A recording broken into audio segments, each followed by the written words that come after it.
আজিকালি কি হৈছে ৰাজনীতিয়ে ককাই ভাই ভাই ভনী মানে গোটেইখন কিবা খেলি মেলি কৰি পেলাইছে ককাই ভাইৰ লগত মিল নাইকিয়া হৈছে আৰু সেইকাৰণেই আচলতে এই গান বিশ্বায়নে গাঁওখন শুহিলে মনবোৰ শুহিলে টকাই বিশ্বায়নে গাঁওবোৰ শুহিলে মনবোৰ শুহিলে টকাই ৰাজনীতিয়ে সমাজখন ভাঙিলে আঁতৰি গ'ল মোৰ ককাই আঁতৰি গ'ল মোৰ ককাই আৰু আজিকালি মানে কি হৈছে আজিকালি এটা ফেশ্বন টাইপৰ হৈ গৈছে কি আমাৰ ৰাজনীতি নেতাবিলাকে মানে ধৰ্মটোক লৈ এছামে কি কৰি আছে বেপাৰ হৈ কৰি আছে কোনোবাই ৰাজনীতি কৰিছে ধৰ্মক লৈ কোনোবা ধৰ্মক লৈ মানে বেপাৰ কৰিছে কিন্তু আমি কি কৰিছো তেওঁলোকৰ লগতে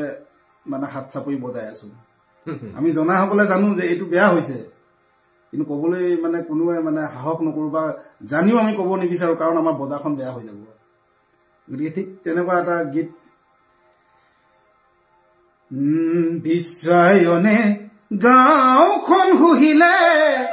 মনবোৰ শুহিলে টকাই ৰাজনীতিয়ে সমাজখন ভাঙিলে আঁতৰি গ'ল মোৰ ককাই আঁতৰি গ'ল মোৰ ককাই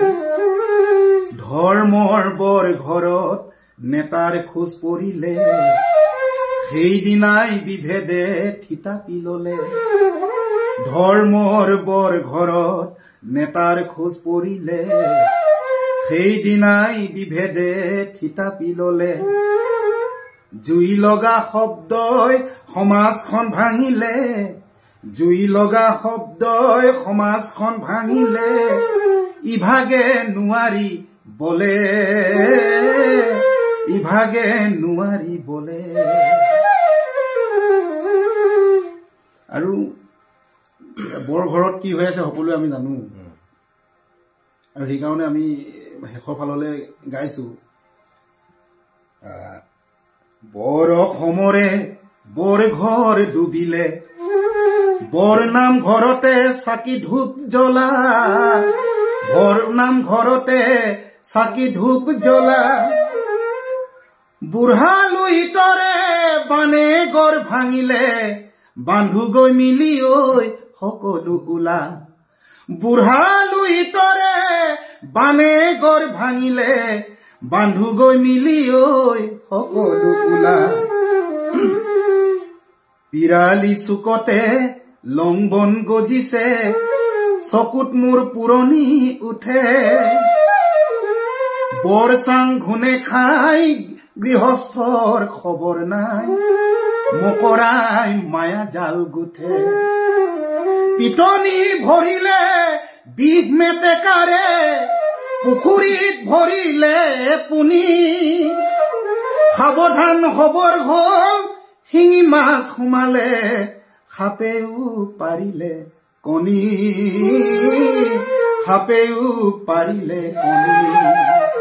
তেওঁৰ গীতৰ মাধ্যমেৰে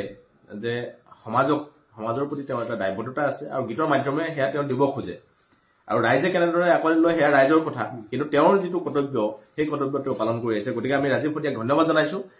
এই গীতটোৰ কাৰণে অতি সুন্দৰ এটা গীত আৰু ৰাইজে এইটো গীত আঁকোৱালি লৈছে আৰু সাম্প্ৰতিক সময়ত এটা খুব চৰ্চিত গীত ৰাজনীতি আপোনালোকে যদি শুনা নাই মই শুনিবৰ কাৰণে আহ্বান জনাইছো মই এই স্পষ্টীকৰণ দিছো যে এইবিলাক গানৰ কাৰণে আমাক অনুষ্ঠান কৰিবলৈ খুব কম সংখ্যকে মাতে একেবাৰে নগণ্য কিছুমানেহে মাতে তাকো আমাক খুব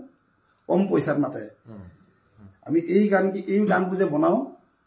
জাতিটোৰ স্বাৰ্থত বনাওঁ জাতিটোক ভাল পাওঁ কাৰণে বনাওঁ ভাষাটোক ভাল পাওঁ কাৰণে বনাওঁ ক'বলগীয়া এইকেইটা কথা